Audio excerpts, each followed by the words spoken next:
So anyway, that's great. Nice to have you both. Thank you, everybody. So let's see, the status is we have the press. They don't want to know anything about soccer/football. Fortunately, they won't be asking any questions on that. Nobody cares about that, right? This is about the Trump accounts, which are absolutely incredible for children. Children can, at the age of 18 and after, become very wealthy people, come into the world with essentially no money, and end up at a pretty young age being very rich. And that's something that we've wanted to do, this country's wanted to do for 25 years. Michael and Susan, you've been so great. My Gerstner man has been so fantastic. You pushed everybody, it was so good. And I just want to thank everybody. It's a great honor. We'll have a little fun, and we want to be exactly on time. Are we allowed to be 15, 20, 30 seconds late? Look at that clock. Typically, no good, Jeff, right? And I'm going to ring that bell. And does it stay in the White House? Because I'm not giving it back. We're going to put that in the middle of the new ballroom. I'm not going to give that bell back. It looks to me like it's going to stay. It's staying here. Well, we'll watch the clock. Thank you, Mr. President. So great to see you. So great to see you. Great show this weekend. Thank you. I was down in your box. I was really enjoyed it. Thank you. Yes, sir. That was great. Tina from NASDAQ. Thank you very much. Okay, I'll get over at the bell, right? I want to stand next to these soon-to-be very rich people. Good, so we'll get going, and good morning. I'm grateful to be with you on this historic occasion. The American dream belongs to every child, and today we are equipping the next generation with the right to claim their rightful share of it. Through Trump accounts, our president is creating an ownership economy where all citizens become shareholders.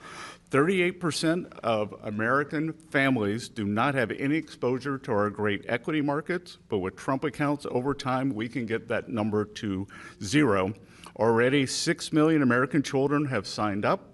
86% of them with families earning less than $200,000. U.S. Treasury, 1.4 million of those accounts will receive $1,000 from the U.S. Treasury to seed the accounts. When the markets open in just a few minutes, Right now. Trump accounts will benefit. So ring the bell, Mr. President.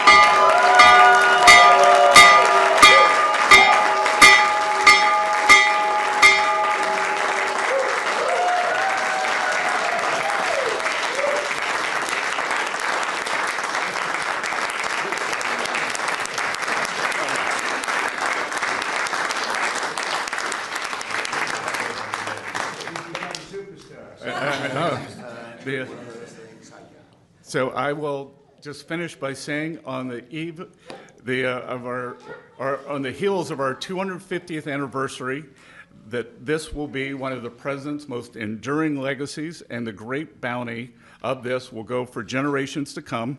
It is my privilege to invite President Trump to speak after we had two firsts today. First time we've ever had the New York Stock Exchange and NASDAQ. They do a joint opening, and first time we've ever had the opening bell run in the Oval Office. So, Mr. President.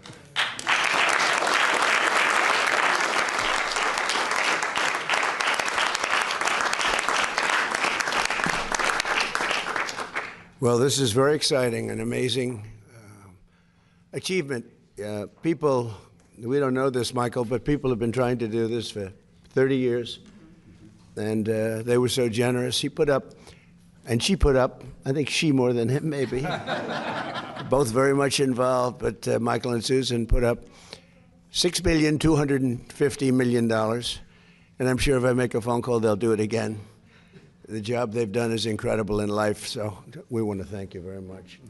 Amazing, really amazing.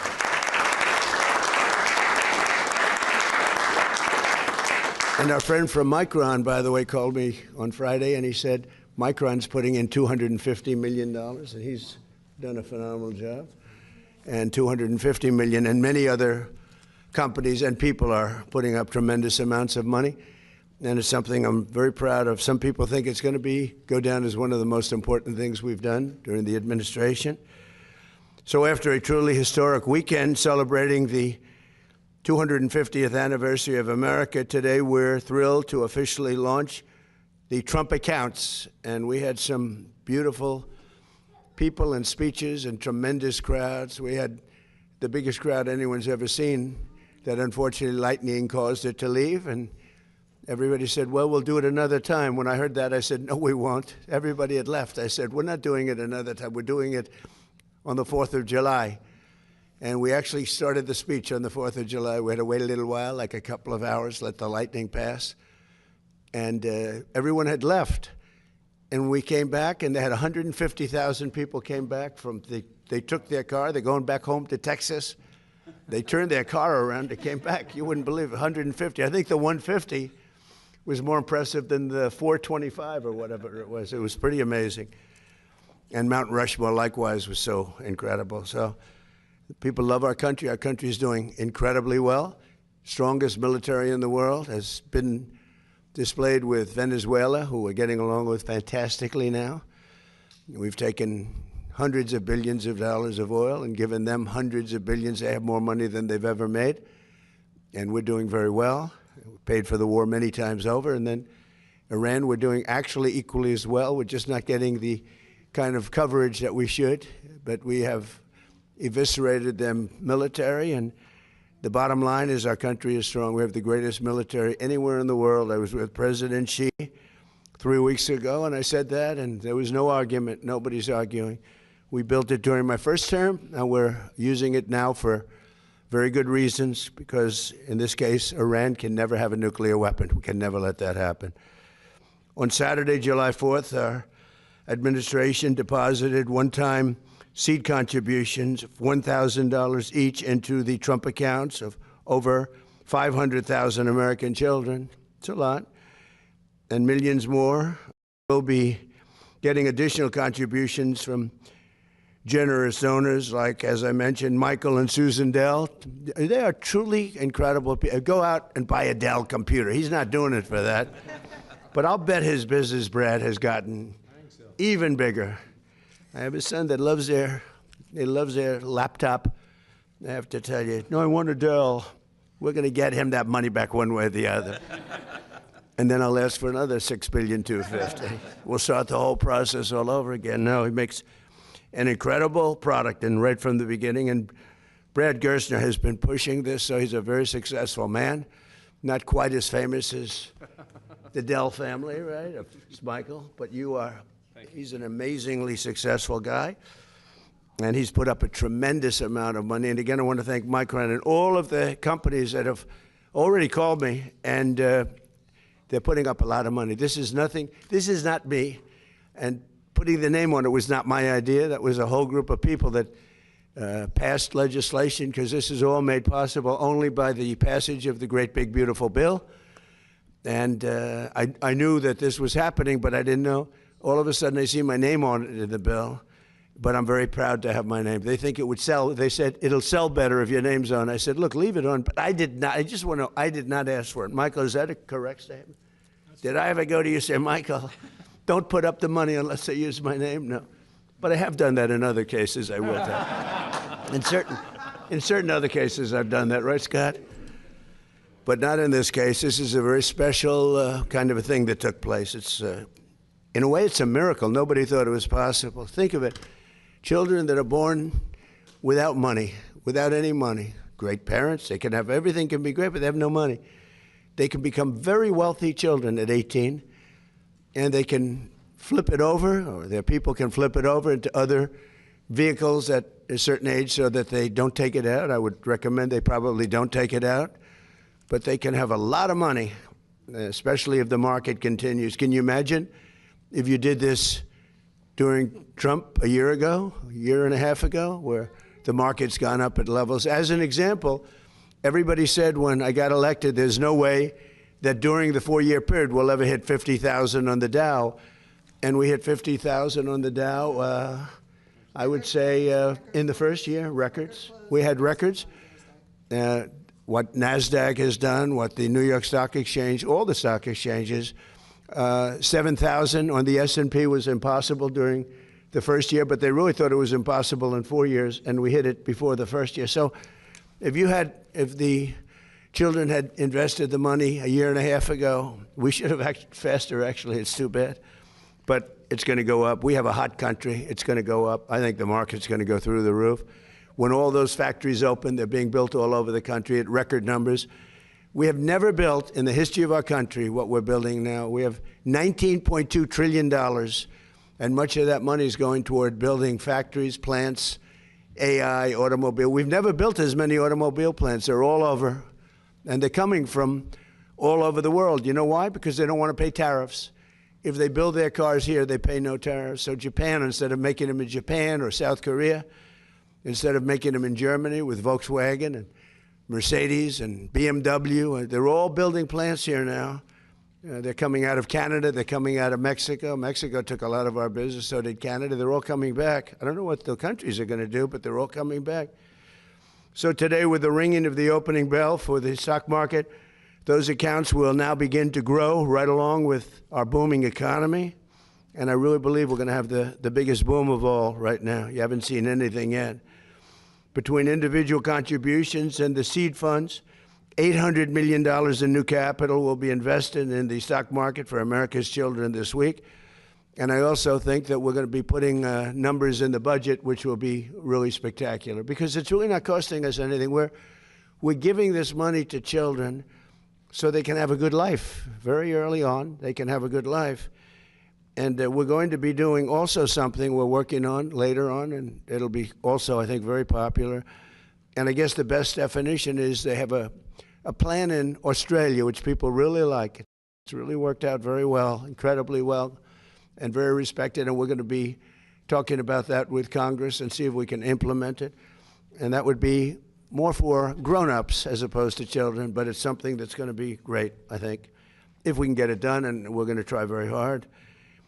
But again, I want to thank Michael and Susan, Brad, and his son Lincoln, as well as Secretary of the Treasury, Scott Bessent, who has really been an incredible. If you're casting a movie, you put him as the Secretary of the Treasury because he's central casting. Do we agree? Wouldn't you say? More importantly, he's done a great job. SBA Administrator Kelly Loeffler, who's been phenomenal. Chairman of the SEC, Paul Atkins. Paul, thank you. What a job you do. You know, there's always been a problem there, and with you, everything goes smoothly. Although I have to say, Jay did a very good job also, right? During my first term. But Paul's been incredible. Everybody wanted Paul, and he's exceeded expectations, I will say, and everybody knows it. Thank you, Paul. Great job you're doing. Director of the National Economic Council, Kevin Hassett. I didn't want to lose Kevin. I said, Kevin, you're at a huge disadvantage because selfishly, for a certain other position, and we have we had the two Kevins, and they're both great. And a friend of mine, Ted Cruz, we fought each other for a while, and he's a very tough competitor, and we became friends. We were actually great friends before the campaign, and everybody said, will this ever end? In fact, he was doing a rally. He said, could we do a joint rally? That's like you people doing a joint bell ringing. It's like crazy, right? But he said, remember we did the joint rally outside in Washington. We had a big crowd. And the media was saying, will it ever end? I said, it will, but not yet. But it ended. But then it came together better than ever before. He's done a wonderful job as a senator, highly respected. In fact, somebody said, would you ever appoint him to the United States Supreme Court? Because he's a brilliant lawyer, Ted. I said, well, he's the only one I can think of that's going to get 100 votes. All Republicans will vote for him. All Democrats will vote for him because they want to get him the hell out of the Senate. No, if I was having a hard time with getting the votes, I would appoint Ted Cruz. I get 100%, a guarantee. But when you look at all of the different things that have taken place, and you look at the international nature of what we're doing, because these are all international companies. So many I can't mention because they're too big to mention. The kind of money that's being invested is really, really incredible. So again, I want to, just because they're friends of mine, but the Exchange CEO, Jeffrey Sprecher, is here today. He's an amazing man, amazing success. His wife has done a fantastic job at small business. They call it small business, but when you add it all up, it's probably the biggest business in the world, right? But Kelly has been incredible, and Jeff, thank you very much. New York Stock Exchange President Lynn Martin, we want to thank, and NASDAQ Chair and CEO Adena Friedman, and NASDAQ President Nelson Griggs. We have all of them. This is a fantastic group of people. Thank you very much. Thank you. We've got them all. Did you ever think you'd be in the same? Well, this is a great room. This is an amazing room. I always, when people walk in, the biggest people in the world, people that are, in many cases, on your exchanges, right? They walk in and they look around. They go, "Oh my God, I can't believe it." I don't want to use names. Larry Ellison walked in. And he said, "What? Where am I? This is so..." It takes a while. Actually, if you're negotiating, you have people at a great disadvantage because they're all screwed up, you know? It's a great place. I think it's the most important room anywhere in the world. So I thought it would be good to do this here, right? We seldom do that. But this was the first ever joint bell ringing between the New York Stock Exchange and NASDAQ. And hopefully it won't be the last. I think it's, there are a lot of things you could do together that would be good. It's amazing the way you came together, and it was really easy. And they're competitors. But it's a great tribute, I think, to all of you that you were able to do this. People are talking about it. The SEC chair, let me ask you, are you shocked that they came? This makes your job, doesn't this make your job a little bit easier? Isn't it nice? Yes, it does. Why can't we do that with Democrats and Republicans? Maybe that's a tougher one. I think that might be tougher. We like borders. We like things that they don't like.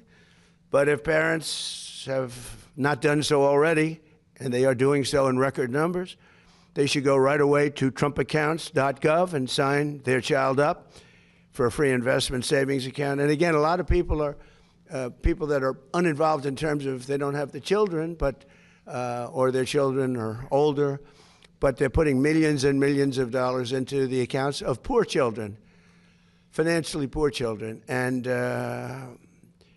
the parents can't even believe what's happening. So it's an amazing thing. But parents, loved ones, churches, and generous companies and individuals will be able to contribute funds to these accounts to grow throughout the child's life. And again, if we have a good market like we do now, they're going to become actually very rich. They'll have hundreds of thousands of dollars. Think of that.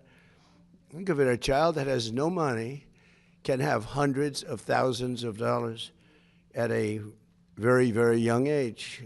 Accounts could grow to be worth numbers that nobody ever thought even possible just 6 months ago before we did this. And again, I have to thank Michael and Susan because they were so proactive. It was really amazing. I just think they're amazing people. So Trump accounts are about giving every American child a stake in America's future and getting some of the upside.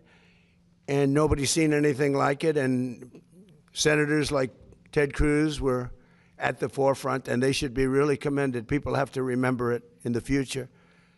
It's like so many things I did were so good, and that's only got a 2-year life. Like, as an example, Kevin, I closed the border. We have nobody coming into our country illegally anymore. And I want to make it in my speeches. And they say, "Sir, nobody cares about that. You've solved the problem." I said, "I'd like to talk about it." They said, "Nobody cares about the border. You've solved that problem." I said, "What kind of a business? You solve a problem, you're not even allowed to talk about it. Nobody even wants to hear about it. It's pretty tough." But this is something that they're going to be talking about for a long time because this is going to grow to levels that I think people have no idea. I already see the numbers. So there could be no better way to begin our 250th year. It is so appropriate. Think of that. We're doing it just at this time, this special time. It's pretty amazing. So I'd like to maybe ask Michael Dell to come up and say a few words, followed by Lynn Martin and Adena Friedman and Jeff and some of the people that had so much to do. I'd like to have our great Senator, Ted Cruz, say a few remarks, and anybody else that wants to. This is a big celebration. This is a much bigger situation than anybody can imagine. And Then we'll take a few questions, okay? Thank you very much. Go ahead. Michael, please, why don't you start it off?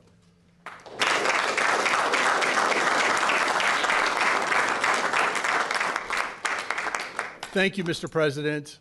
Susan and I are very honored to be here as we celebrate the 250th. You know, 42 years ago, I started a company in my dorm room with $1,000.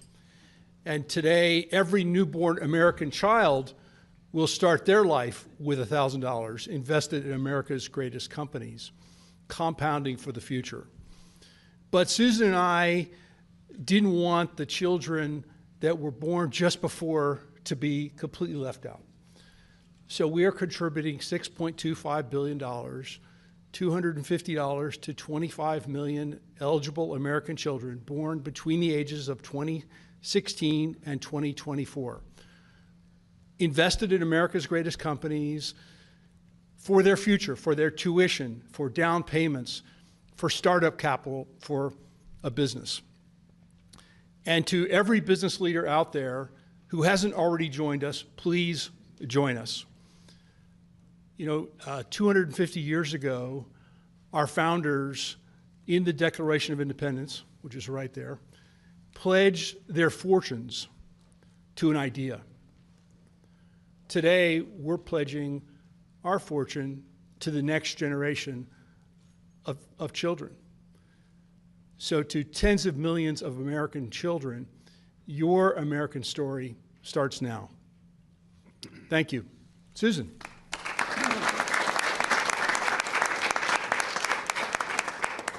Thank you, Mr. President. I am so grateful to you for making the Invest America Act happen. You have made investing in America's children such an important initiative for our country. These accounts are a statement of belief in our nation's young people, and believing in our country's children matters enormously. The incredible leaders of our future leaders of our country are the young children that we are raising today. Investing in America's children essentially means investing in our future. It's an investment in America's ability to grow, to lead, and to compete for generations. Michael and I have believed in this idea for a long time, and seeing this become real is fantastic. A child that has a financial account in their own name is a child who has so many more opportunities and hope. And as a mother, I know that every child deserves that. So parents, claim your child's Trump account today. Years from now, your child will thank you for it.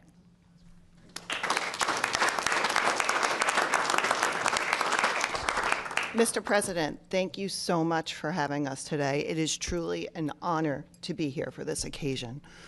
For the last couple of days, we have celebrated the thing that makes this country unstoppable, and that is our freedom. And out of freedom is born the American dream. And today, under your leadership, it is the purest manifestation of that American dream. You are offering the American dream to the youngest generation to allow them to participate in the great wealth of America. And as the president of the New York Stock Exchange, we couldn't be more proud to be here, more grateful to you and your leadership, and more optimistic about the future of this country, which is going to be led by this next great generation. We were born on the corner of Wall and Broad Street, where our first president was inaugurated. And we could not be more optimistic about this nation's future. Thank you so much. Mr. President, thank you very much for inviting us into the Oval Office today to celebrate something very special. You know, as Americans, over many, many generations, we have come together in unity. And today, the NASDAQ and the New York Stock Exchange have come together in unity for a great common cause, the Trump accounts. The Trump accounts are underpinned by the U.S. capital markets, which are really the engine of the greatest economy in the world. But part of that promise of the markets is to make it so every American can share in that great economy. And today, with the Trump accounts, the next generation of Americans, every American, will have the opportunity to be a part and share in this prosperity of this nation. So I want to thank you for your vision, Mr. President, on behalf of NASDAQ and on behalf of the millions of families who will benefit from what you've created. So thank you.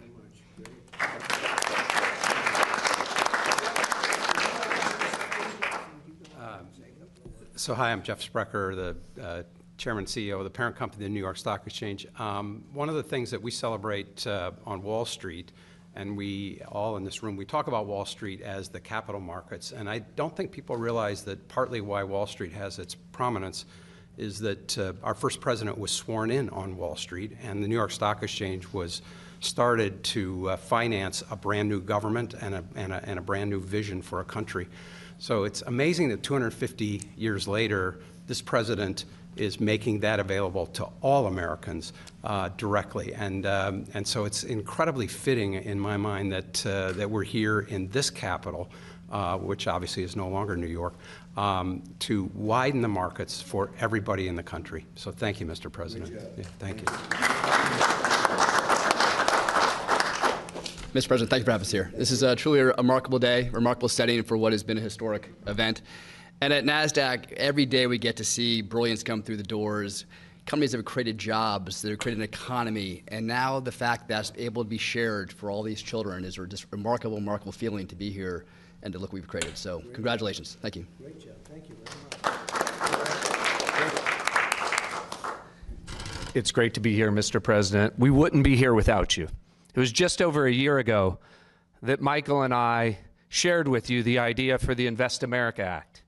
We had been working on it for 4 years. We had tried to get it done under a prior administration. Kevin and I met in the Speaker's office some 3.5 years ago on the idea.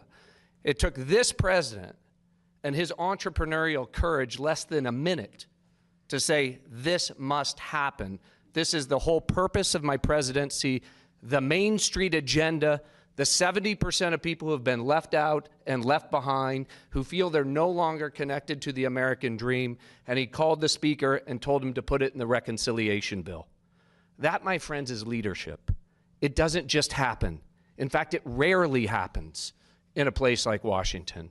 And his courage and his leadership of this administration, you know, and then the great partnership of my friends Michael and Susan Dell and so many others to bring this to fruition. But let me be clear. Today is day one, Mr. President. We're committed to the next 250. And what that means is not 1 million kids in America, not 2 million kids in America, every child in America.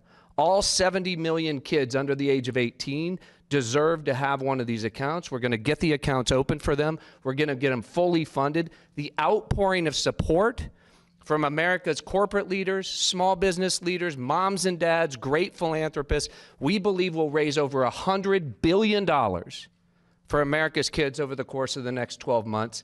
This isn't a program. This is a transformative platform. Think of 1935 Social Security scale platform. Over the next 15 years, over $2 trillion will go into the pockets of kids and families that would have otherwise had zero, that would have been left out of America's capital markets. That is a legacy worthy of the great mission of this administration, and it would not have happened without you and the leadership of your administration. So thank you. Thank you very much.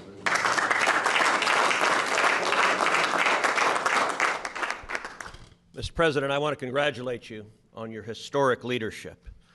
The document hanging on that wall just turned 250 years old, as did the nation that it created. And the bell that you just rang on the Resolute desk, I believe, heralds in that the next 250 years will be even greater than the first 250. You mean the bell that I'm not giving back? That, I am not giving back. I think everyone knew you were going to keep the bell. And on behalf of all Americans, thank you for getting rid of that ridiculous red card.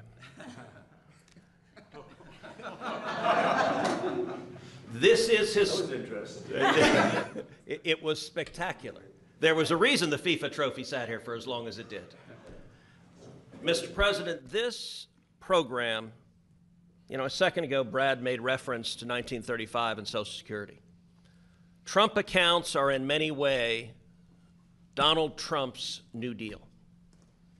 But instead of having government taking care of everyone, Trump accounts are about making every child and every American a capitalist. Every one of our kids is now going to be an owner of the biggest producers in our country. Kids, you guys there, each of you are getting an account. These folks here gave you $250. That's a lot of money that you have right now. And you know what? With that $250, you've purchased a little bit of a bunch of big companies. You know McDonald's? You now own a little bit of McDonald's.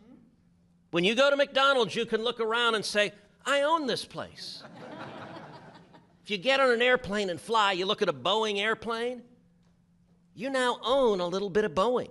Can you believe it? You're an owner of Boeing? That is transformational. That changes the way every child looks at the world, and the ability to accumulate life-transforming savings, hundreds of thousands, millions of dollars for the kids of single moms, that is powerful. And Mr. President, in particular, I want to thank you for your unequivocal commitment that this administration, your administration, is going to auto-enroll every child in America. All 70 million children will have accounts open for them, accounts that can then receive gifts from people like Michael and Susan and Brad. Accounts that, let me say to every parent at home, please right now go to trumpaccounts.gov. Go to trumpaccounts.gov, sign your kids up. To every employer, if you're not contributing to the accounts of the employees of your kids, do so now. Match their contribution, double their contribution. And to philanthropists, go adopt a state. Go adopt your city. Go adopt a school. Go say, the kids in my community, the kindergarten class here, we're going to help them get started.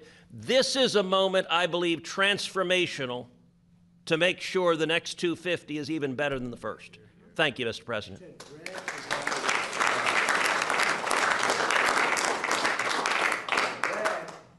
Rich man, he adopted an entire state.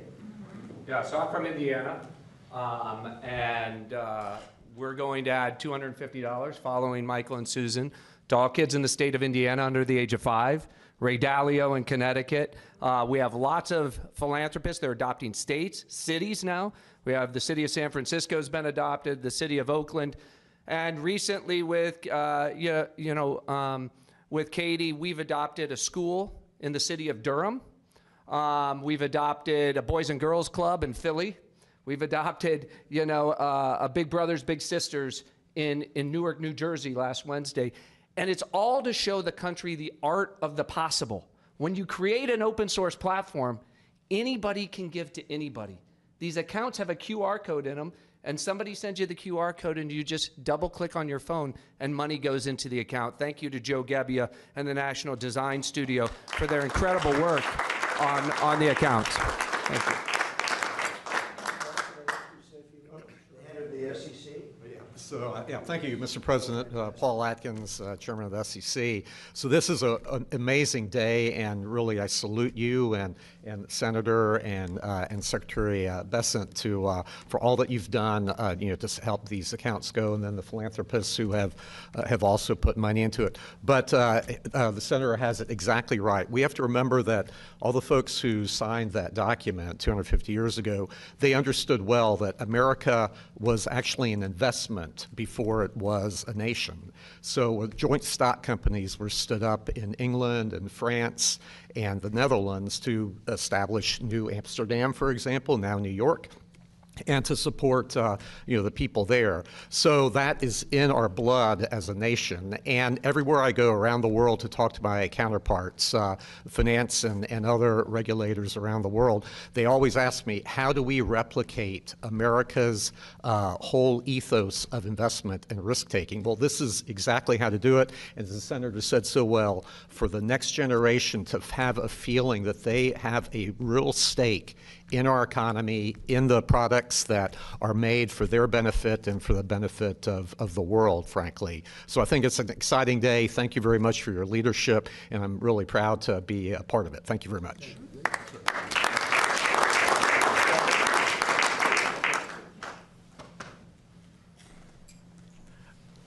I'd just like to add a couple things. There have been so much wonderful things have been said, Mr. President, about what you're doing. This is absolutely transformational. I'd like to tip my cap to Secretary Bessent. His staff originally told him when this idea was floated that it would take a year or two. And Scott said, no, it's got to be the 4th of July. And they delivered. I'd like to thank the designers of the app, because every kid, as Scott arranged and as you were key to discuss, every kid can look at what firms they own. So it's not just going to say S&P 500. It's going to be you have a little bit of this, you have a little bit of that.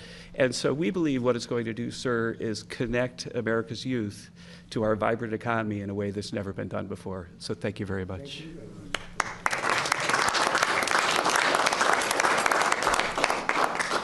So everybody, we thank you. And the press has been very kind about this. This is one they have a hard time attacking. You know, we're all in this together. You have children. A lot of those children already, they have their accounts. We're going to see tremendous money come in from wealthy people and pretty wealthy people and very wealthy companies. And I'm getting calls from everybody to put money in. And they're going to put tremendous numbers of dollars in. And these children are going to have actually accounts. They're going to learn about finance a little bit. They can watch it. We're going to all watch it grow together. And we're going to have a whole different planet when they turn 18. It's going to be a lot different when you turn 18 and you have no idea what's going on and you have no money and no hope. Yeah, they're going to have great hope. It's the American dream. It's a big part of the American dream. So, again, Michael and Susan and Brad and everybody that has worked so hard, it's an honor to be. This is truly an honor to be involved in something that's pioneering, but really not, because for so many years, I said for many, many years, decades, they've tried to do it. They've never been able to pull it off. So I just want to thank all of you guys. And I think it's such a great tribute to come together. Some people said, no, there must be a mistake. You mean you're having separate meetings? I said, no, they're... Just watch at 9:30, right? So it's a great honor, and thank you for being so fair about it. So we'll take a few questions, please. Yeah, please. Mr. President, Vladimir Putin, shortly after speaking to you on July 4th, struck Kyiv and killed innocent civilians. Why isn't he feeling any pressure after speaking with you? Well, I think he does feel pressure. He wants to end it, and Ukraine wants to end it. And we're in talks, and we'll see if we can get it ended. It's a terrible thing. I ended 8 wars, and this was, in my opinion, going to be an easier one because I know both heads. I didn't know most of the heads. I did India, I did Pakistan, I did others. That could have been a real bad one. Nuclear, that was going to be nuclear. It could have been, as the Prime Minister of Pakistan, could have been 40 million people would have been killed, maybe 50 million. They had shot down 11 planes. It was raging for 4 days, and I got it stopped.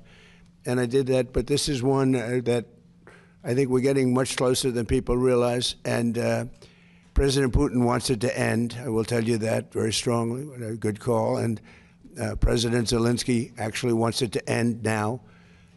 And we're going to be going to NATO, and we're going to be talking about it. And I think we're going to get it. I think we're going to get it ended. It's been a terrible situation. Think of this. 25,000 people, 2 months ago, 25,000 people were killed, 1 month soldiers. Last month set the record, 36,000 people were killed in 1 month. Young soldiers, they go off to war and they're dead before the first weekends. It's drone technology. Michael, who would have thought that drones would have become such a factor? And they're killing machines. It's amazing. It's amazing. You hide behind a tree and it goes and gets you. And I've seen scenes that I don't want to see. I don't want you to see them on that battlefield. You know, you hear about the Civil War, you hear about all of these different terrible wars, but this is really horrible. So I had a very good call, and I think we're getting close to getting it done. Mr. President, on the economy, there's been a refocus, it seems, in June to talk about your economic policies.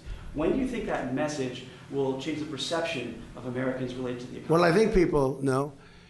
Look, oil is now at a level that it was, I think it's even lower on a barrel basis than it was before we started. We've gotten concessions. Now, they have to hold those concessions, but there'll be no nuclear weapon. We're going to be getting the, as I call it, dust, the enriched material, nuclear dust, I call it. Seems to have taken off, but it's enriched material. We're getting it. We're getting it. I went in for one reason, very strongly, that Iran cannot have a nuclear weapon. I'm not looking for regime change, although this is regime change. The first regime is gone. The second regime is gone. And I think the third regime is more reasonable, but we'll find out. But we've destroyed their, as you know, completely destroyed 150. They had 159 ships. Every single ship is at the bottom of the sea. We've completely destroyed. They don't have one airplane. They don't have radar. You know, one of the reasons we kept the oil down, because a lot of people said, Kevin, and a lot of people were saying that oil could go to $300, $350 a barrel, but one of the reasons that prediction wasn't right is we were taking out on average of 10, but sometimes less, sometimes more. 3 weeks ago, we had a night, 22 ships came out of the Strait, and the famous Strait of Hormuz, nobody ever heard of, but that is some big money machine, I'll tell you what. When you look at the numbers, Michael, that makes everything look small. No, wait. And we took out so much oil that people didn't know, and it only took a month and a half. They finally found out. They had no radar because their radar was destroyed. So we took them out late at night with no lights, with no nothing. And our great Navy, which did the greatest blockade anyone's ever seen, not one ship got through in 2 months. And we then freed up the blockade because we're close to maybe making a deal. I don't know. We'll make either. Look, we're going to win one way or the other. We're either going to make a deal or we're going to finish the job, okay? And it won't be tough to finish the job.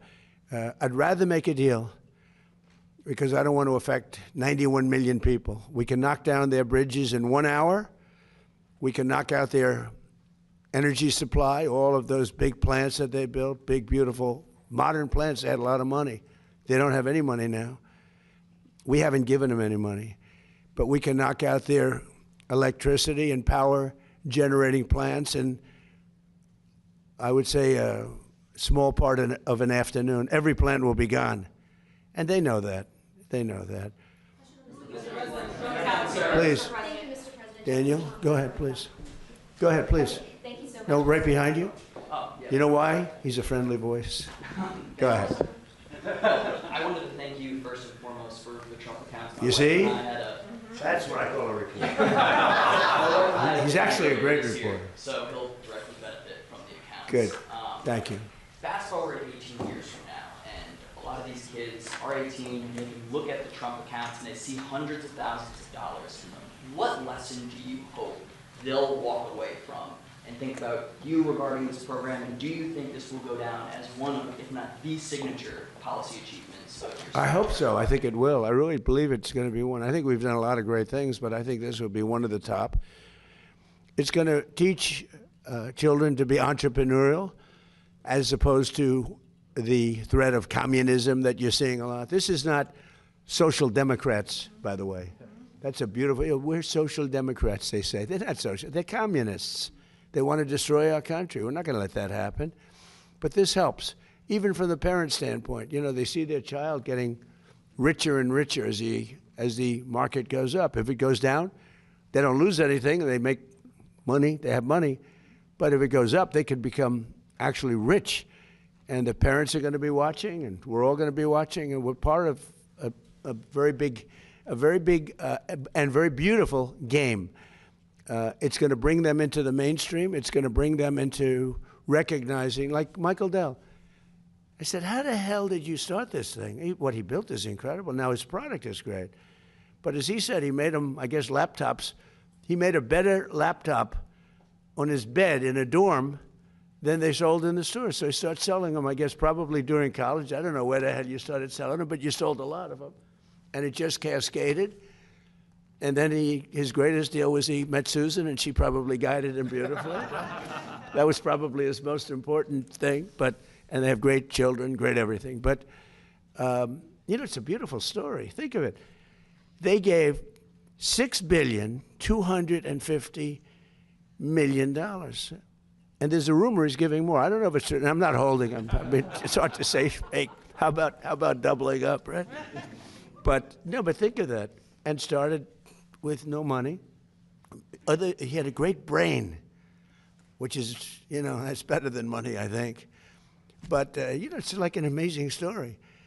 And that can happen with other people. Maybe not to that extent. Maybe there could be a few to that extent, but not to that extent. But that can happen with some of the people here, some children living in poverty. It can happen. And now they have a real chance. It's a big thing. It's a big thing. Yeah, please. I wanted to ask you, can you describe your phone call with Gianni Infantino about the red card? And Belgium is appealing the decision. What's your reaction? You're asking me about the whole soccer thing? So, yeah, I did. I spoke to Gianni, who's highly respected, who's produced the most successful World Cup in history by, they say, 4 times. This isn't just a success. I actually said, Johnny, we've got all these games. Each one is turning out to be a Super Bowl. And we have all these games. When you think of it, every game is like a Super Bowl. Yes, I watched last night. What a game that was with Mexico and England. I mean, 2 countries, I don't know the players, although I think Kane is a great player. See, I played golf with him, and I like him a lot. He's a good golfer. But he's really great. But I watched, and no reason for me to watch, and you couldn't take your eyes off the game. Because I said, Johnny, you have all these games, because they added games. In a country where really it's not our main sport, to put it mildly. And this has been 4 times more successful. He told me last night, the numbers are 4 times greater. They think 50 or 60 million people are going to be watching the game tonight. I mean, this is getting to be Super Bowl numbers. But you have a game tonight, and they think they're projecting a minimum of 50 million people watching a game. We call it soccer. It's called football, I guess, but we can't really call it football because it gets there's a little confusion. So, yeah, you call it soccer. We're the only ones that do that, but we have football. And football's great. But I've never seen anything like it. So I saw the play. And I'm a person that loves sports and was a good athlete. And I understand sports really well, really well. And that wasn't a foul. That wasn't even an infraction. That was 2 guys running full speed that happened to crash into each other. You can't take your foot and properly place it on somebody else's foot when you're going, no, these were 2 great athletes that got tangled up. And this referee, who is a little bit suspect, if you check his past, I don't want to say that because I don't like to create controversy, but very suspect. If you'd like, I'll provide you with the past. He made a call that nobody could believe. Even people on the other side, they say, "Oh, we got lucky. Wow, that's." And it's very interesting. They say they don't show them in slow motion. And I never realized that. I never heard of that before. That they're not allowed to review in slow motion because it's so different. Because you'll take 1 little quarter of a second and you'll see that a hand is touching a neck or you'll see something. Whereas when you see it in fast motion, it will look like 2 guys collided, which is really what happened. They got sort of entangled.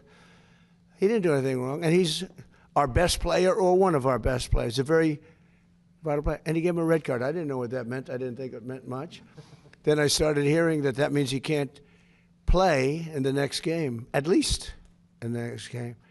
I said, boy, that's a big, if it happened to another player, it would have been unfair. But when they take your best player, or just about, they have some great players, and they say you can't play, that's very unfair. That's, it's one thing to penalize somebody for the game. But how do you penalize them for a game that hasn't been played yet? It's very unfair. You can't do that. So, yes, I asked for a review by FIFA. I spoke to a man who's highly respected, and by the way, whose level of respect has gone up tenfold. And he was good before this started, but you know, he really pushed it in this country. I'm the one that got them to do it. It was not Biden. Biden was asleep. I got him to do it. In fact, it was very sad because I got him to do it. And if the progression was normal, I would have been retired. Now, the Democrats are saying, man, we should have just let him have his way. We would have had him gone. But I said, you know, the saddest thing is I got the Olympics and I got the World Cup. I tried to claim 250 years too, but that didn't work. They said, that one is what it is. No, I tried, but it didn't work. But wait. So I got him. I was so proud of it. And then I realized that, you know, I wouldn't be president during that because I would have been out of office by that time. I felt badly. The beautiful thing about what I did is I ran.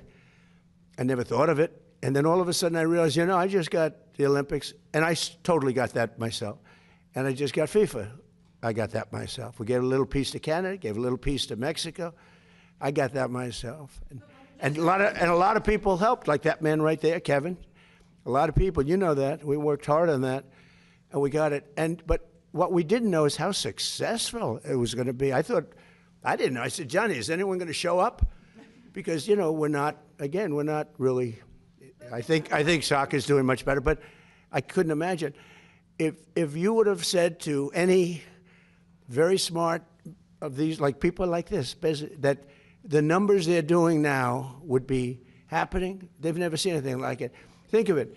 Take the most successful Olympics or the most successful FIFA, and you look at what's happened. You look at the numbers for this in the United States, just compared to FIFA, and it's numerous times more. It's not like 10% more, 2% more, 5% more, which is more expected. It's like 4 times more successful than anything they've ever done. In fact, I said to Johnny, let's do it again next time. And he said, that would be hard. I said, no, you do it again. But at the same time, you give it to somebody else for the next one. I don't know. It's a little crazy idea. But all I did, I asked for a review because I didn't think it was a foul. And, you know, again, I'm good at this stuff. I didn't think it was a foul. I thought it was 2 great athletes that crashed into each other and got entangled. That was not a guy punching somebody in the face or anything that, you know, would be different. And I think it's a terrible, if they wouldn't allow, you know, a top player, maybe the best, maybe among the best players on the team to play, I think it would have had a big stain. And I related just that feel. I didn't tell him what to do. I can't tell him what to do, but and I don't believe he made the decision. I think it was a committee that made the decision. And they made the right decision because, number one, it wasn't a foul. And you want to see a game with your best players. You don't want to say, how would you feel if I took, we take Messi out? Look, you know, he ran into somebody. Or we took Ronaldo. Ronaldo, you bunked into somebody, we're going to take you out of a game. He's great. Or Harry Kane. Harry Kane, we're going to take you out of the game, Harry, because you happen to hit somebody a little bit harder than you can't do that. If you would have taken him out, I think it would have really stained this incredible champion. We got to have our best players, and Belgium's got a great team, by the way. We got to have our best players, and they have to have their best. And if we win or we lose, it's fair. Otherwise, let's say we lost him and we lose the game. It would be a terrible thing. So I think they made a really brilliant decision. I think the referee's call was horrible. And nobody talks about that. They talk about the red card like it's fine. Nobody talks. The referee's decision to red card. I didn't know what the hell a red card was. When I found out, I said, you got to be kidding. This guy just hands up. Okay, your best player is not going to play next week or in the next game. I said, wow, that's a lot of power. That's terrible. But then I looked at his past, and it wasn't so great. Okay. Yeah, Mr. President, are you going to talk to the Belgian Prime Minister before the game? I didn't think of it, but I would. He's a good man. I will tell you this. The people in Belgium If they win the game, they can be very proud. If they would win the game with a player missing, it would have been a different feeling. You can't do that. And I'm very glad. All I did was ask for a review. I didn't say, you have to do this. This man is a smart, tough man, Gianni Infantino. He's a smart, tough man. And his stock has gone through the roof because what the job he's done has been great. And I feel we have to have all the best players on the field. You can't take the best players. Yeah, please, Nibet.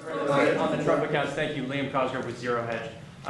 What is your plan to facilitate broad adoption of these? And you mentioned, the communist issue, particularly that crowd, to get them to participate in this. Yeah. Since I see Anthony Populanos here, and he's probably going to ask, is Bitcoin in any way going to be related to this in the future? Are there plans to put Bitcoin into Trump accounts? Well, I've become a big crypto guy only for one reason. If we don't have it, China's going to have it, and they would like to have it. But now they're not even trying that hard because we've taken over crypto. But I'm a fan. I wasn't initially. I didn't know much about it. But for some of my first term, I wasn't much involved, but I'd watch. And I watched it grow, and it's a huge industry. And I got involved in it a little bit for politics, because I realized there are a lot of people love crypto. And even me as a businessman, I'd see a lot of money starting to come in with Bitcoin and, the different forms. And I said, this thing's got a lot of life. And then I hear China make a heavy move on it, just like they do for AI. By the way, we're leading China substantially in AI, by substantial. And one of the reasons is when they build these big plants, I allow them to build their electric generating units, whether they use nuclear or oil and gas, whatever they want to use, they can use, except wind. We don't allow wind. Wind is terrible.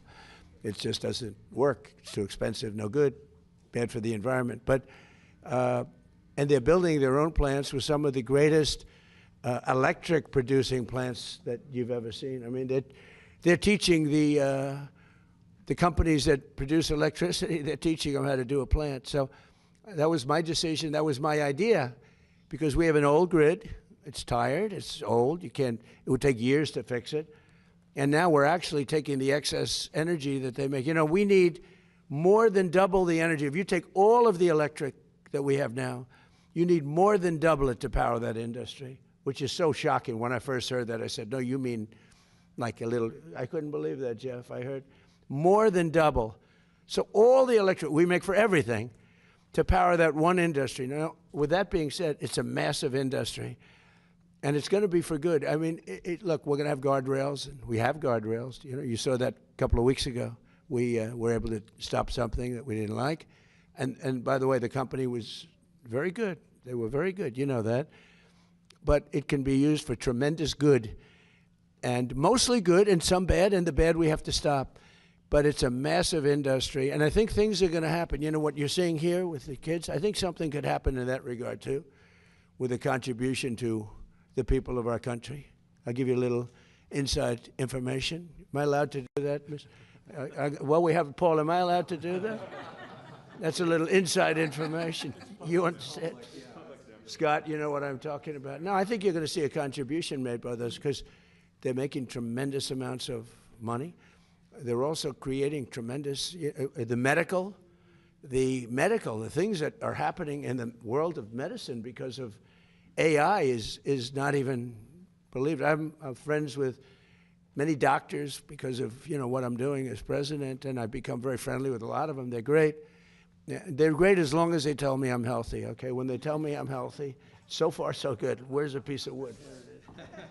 But a couple of them got together last week and they said, we can't believe the progress that's been made in disease. Things that they didn't think would happen for 10 years happen in a matter of minutes, a matter of seconds. So this is going to be used for good. But we're leading China by a lot. We're leading everybody. Crypto's the same thing. If we didn't do it, China would do it.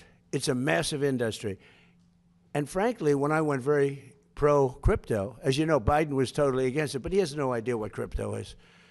He had no idea. He didn't have a clue, but they were very violently against it. They were putting people in jail. What they were doing to the crypto was horrible. It's amazing it survived that onslaught. It was a weaponization of government. So when I went very much for it, And I must have gotten, I think I got 100% of the vote. But what happened is, I think it was 100 million people. That's a big industry, and that means some pretty good things. But what happened is Biden then, after he was getting killed, he was down so much, all of a sudden they became pro-crypto. And their head of the SEC was horrible, unlike Paul, who's really good. No, I mean, he's the best man for the job. Everybody wanted him. But he was horrible. What he was doing to the crypto, they were putting people in jail. Oh, you know that better than anybody. Good people, great, prestigious people. They were putting them in jail. And I said, you got to be kidding. And they were trying to destroy the industry. Okay, ready? So now I'm killing Biden. I'm winning by so much. And all of a sudden he becomes totally pro-crypto. They dropped all investigations of everybody. They allowed people to come out of jail. And every time I see a crypto guy where they dropped an investigation, I said, you're lucky I'm president, because they, you know, I don't know if you know, the Biden administration became totally pro-crypto that last couple of months, because they were getting killed. Because crypto has a tremendous audience. So yeah, I'm very much for crypto, because it's not a question of a personal thing. Because I let my kids do whatever the hell they do, they can do. I don't ever talk to them about it. I'm allowed to, I think. I'm allowed to, but I don't bother, because this is this office is a much higher calling. So I make, as president, the president of the United States get essentially $2.5 million for 4 years, right? Wait a minute. It's spread out over a period of 4 years. It's about $2.5 million. I waived my salary. Now, I figured, because we've had other wealthy presidents. We've had Kennedy, and we've had FDR was very wealthy. Teddy Roosevelt was wealthy. And one of the wealthiest, believe it or not, was George Washington, who wasn't in the White House, but there are pictures of him surveying this ground. He's the one that sort of picked the location. I think he made a good choice. He picked a good location. But George Washington had 2 desks in his pre-White House. One was, and they were right next to each other. One was for business, and one was for the presidency. He had 2 desks in the same room. And so you're allowed to, but I choose not to. I don't talk to my kids about, this stuff. But I will say this, to me, cryptos are very powerful. A lot of people are using it, Bitcoin. They're using it at levels that I don't think anybody understands really how powerful. And if we didn't do it, China would do it in a minute. And if we let our guard down on AI, if I didn't come up with the idea for electric plants, producing plants, they become a utility. Basically, these guys producing, you might as well put them down. Paul, I think you should mark them down as utilities, because frankly, in many ways, I'm more impressed by their electric plants. And they're building them on top of the buildings, alongside of the buildings, standalones right next door. But you have to see some of the electric producing, the generating plants that they're making, nobody's ever seen, because they're brilliant people. And it's a fantastic thing. But if I didn't come up with that idea, maybe somebody else would have. I doubt it, because it's too simple. I mean, it's such a simple idea. Do you know that your friends, Michael, when I came up with that, and I told Mark Zuckerberg, I told Bezos, I told all of the people, AI, Sam, Elon, I told them all, I said, no, I'm going to let you build your own plant, and I'm going to get you fast approvals. They thought I was kidding. They said, and they would submit plans without an electric plant. And I'd get calls from Lee Zeldin, who's a star, environmental, fast approvals, good approvals, but fast. And they'd call up and he'd say, sir, these plants are not taking advantage. And I call them and say, why aren't you producing? They said, we thought you were, every one of them, they thought I was kidding, because they can't believe it. Number one, they can't believe that they're approved in a period of a matter of weeks, because if this was somebody else, it would be 20 years before. They're all under construction. We do rapid approvals. And some are nuclear plants, because nuclear is now really hot and safe. I was not a huge proponent until 2 or 3 years ago, and then I saw my uncle was a big nuclear guy at MIT. He knew nuclear better than anybody, I think. Anybody in the world, probably. He was the smartest guy. He was at MIT, the head, for 41 years. And he said to me one day, he said, nuclear is going to be the most important thing, but it's also got to be watched. It's got to be watched very carefully, because it can build the world, but it can also destroy the world. He said that. I said, Uncle John, that was a long time ago. But he was exactly right. He called it exactly right. But what they've done with nuclear in terms of generating energy is absolutely, a submarine can run at full speed for 30 years without having to refuel. The only thing it has to do is come up every 90 days for food. They can't solve the food problem. But think of it. A submarine, without having to gas up, can run for 30 years at full speed without stopping. I mean, who would believe a thing like that? But fortunately, we have the best technology and we have the best submarines. It's something we lead the world in by 15 years. Any other questions? Go ahead.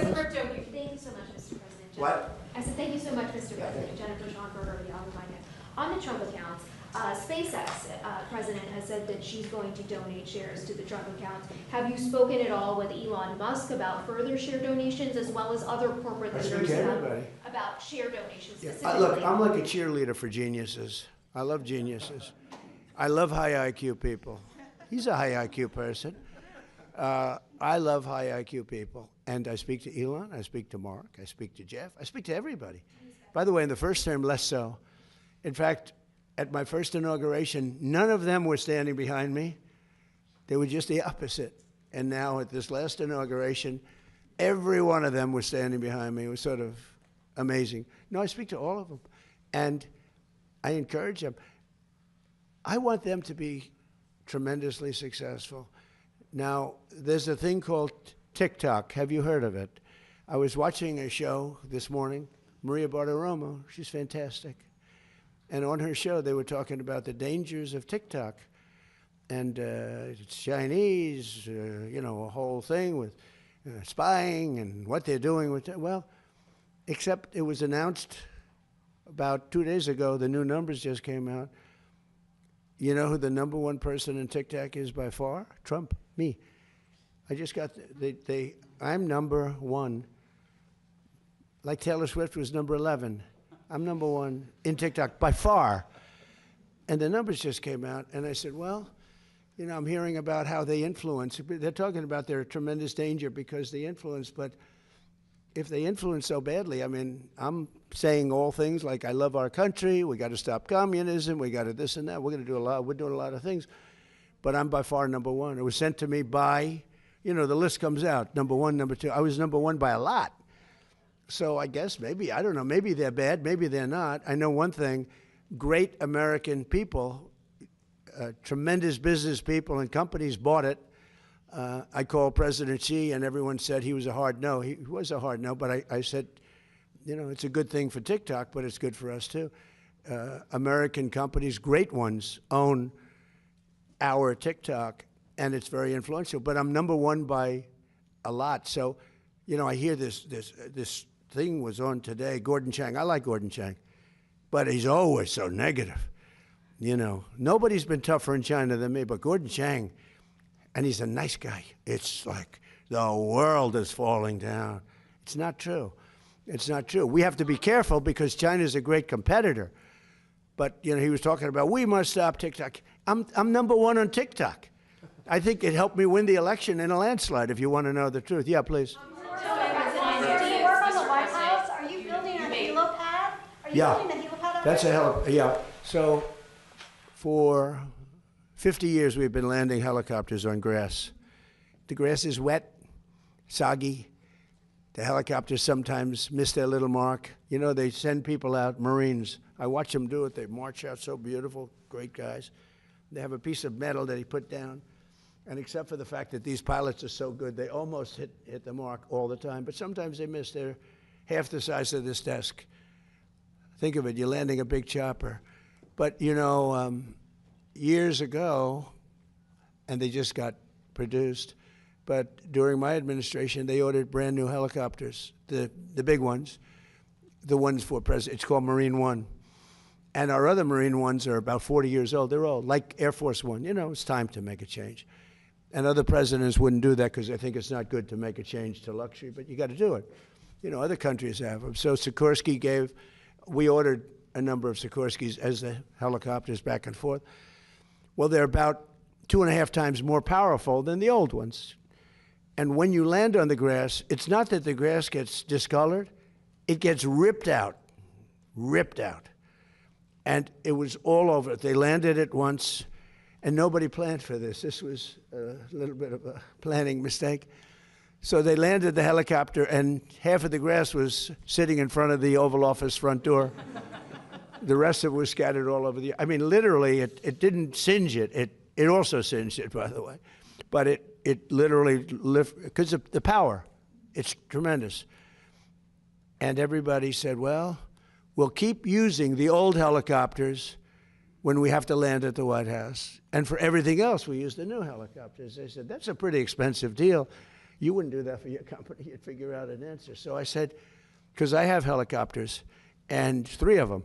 And I said, because they've been great for my business. I think they're incredible. So Sikorsky 76, right? And I always was lucky. I always got helipads. Other people don't. Very hard to get. The hardest thing to get is a helipad. Okay, there's no harder zoning thing to get is a helipad. And I had like 7 of them at different places, so I could go around by helicopter. And I said to the people, have you ever thought, these are generals, Air Force generals that are brilliant, and you know, you get used to a certain thing. They'd bring out the metal, but this was, now the metal didn't work because the power of these helicopters is so great it ripped up the grass, right? So I said, has anybody ever thought of a helipad? Because I build them, and they go quickly, and it solves all of the problems. So he's laughing. It's true, right? It's crazy. So it was funny. I said, has anyone ever thought of a helipad? I had like 6 generals in front of me. And they're going like, wow, that's a good idea. You know, it's like the paperclip. It was such a simple invention. Probably he says that about a laptop. To him, it's a simple thing. To other people, wow. But the paperclip. 200 years ago, a gentleman came up with the idea for a paperclip. And he made a lot of money, became very rich. Not as rich as Michael Dell, but rich in those money. And what happened is everybody was jealous. They said, why didn't we think of this? Same thing with a helipad. So now we're building a helipad, beautiful helipad. And it's got the seal of the White House on it, in granite, in carved granite. It's really a beautiful thing. And I'll tell you, Sikorsky is paying for it. You know why? Because they didn't tell us how powerful these helicopters were, and they felt a little bit guilty. They sold us, I like power, by the way. I think it's great for a helicopter. But they probably, I don't know, they felt a little guilty. And they are paying for the cost of it. It's about $5 or $6 million. They're paying the full cost. And when I heard they were paying the cost, I went out and said, let's do a beauty. Let's not just do a piece of concrete and paint it white, which is why I just put beautiful concrete, nice, and we paint it white. This one is a beauty. It's got the seal of the White House. It's beautiful, the eagle. And it's carved out of granite. It's done by some of the most talented people you'll ever meet. And you're landing on granite, which is the strongest stone that we can. Like the outside walk is black granite. That's 35,000 pounds per square inch. It's got a 1 million plus lifetime. It's the strongest stone there is. And that's being used out there, and it's going to be, I think, really beautiful. And you can see the size. It's going to be beautiful. And it can be used for other things when helicopters aren't landing. You can have other things out there like events. You could have news conferences literally on it because it's the right size. So by doing this, we solve the problem, and we'll be able to finally retire 45-year-old helicopters. Okay, how about 1 or 2 more, and we'll get out. Go ahead, please. About the FIFA decision, millions of American soccer fans are obviously very happy, but what do you say to the critics who say this starts a precedent which other powerful leaders? Well, I don't know. I mean, I can only say this. I had nothing to do with the decision. What I did have to do is, I said, I think that should be reviewed, because I watched the play. And he didn't do anything wrong. You know, got to look at, by the way, if he did, I'd feel differently probably. If he punched him in the face, if he did something wrong. I thought your young, wonderful basketball player, Caitlin, I thought that she was treated rather rough, if you want to know the truth. That was a much different kind of an event. That was a pretty bad event. But in this case, he didn't do anything wrong. 2 people ran into each other. And by the way, if you look at that game, there were 10 instances where it was much rougher than that. So I think it starts with the fact that it shouldn't have been a foul. And then you have to look at the person that raised the card, and that's up to you people. You look at it. But I didn't think it was very good because it was not good. And I think that Johnny is brilliant at what he does. And I think they made, I don't think it was his decision, it's a big committee. And after reviewing it, I think they said, look, this game would have a big mark on it. If we lost, if we won, no matter what happened, you have to let them use their best players. And the game tonight's going to be amazing, and we're going to have a full team, and Belgium's going to have a full team. And you know what? If they beat us, then they can be really proud. The other way, if they beat us, we'll say I say it was rigged, just like the election was rigged in 2020, but I won't get into that. Ladies and gentlemen, thank you very much. The Trump accounts are great. Thank you.